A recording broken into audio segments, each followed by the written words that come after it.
ГСП онлайн. Городские новости сейчас.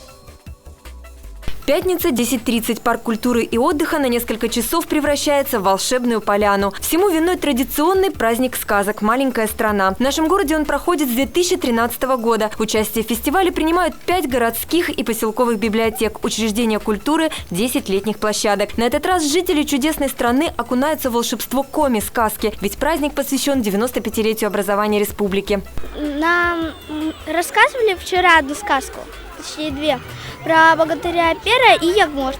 Ягморт был сильно злым, он все время забирал красивых красавиц, и молодые смелые мужчины их выручали. С каждым годом растет количество участников. Сегодня это 5 команд, по 25 человек в каждой. «Планета лохматиков», «Сказки белой совы», «У волка на опушке», «Коми-богатыри». По кругу ребята проходят 5 сказочных станций. На одной из площадок детей приглашают в сказку Александра Клейна «Волшебный камень» и «Книга белой совы». Я, собственно говоря, являюсь белой совой, хранительницей книги мудрости и волшебного камня жизни, который Республике Коми дал тепло, поэтому у нас иногда наступает лето, иногда становится тепло. И вот у нас уже пришла команда, которая с нетерпением ждет отправиться в путешествие в эту сказку. Параллельно на игровых полянах команды участвуют в веселых конкурсах и играх. Все вопросы требуют от участников знаний литературы коми-народа. Результаты команды фиксируют в маршрутных листах. По ним и будут подведены итоги.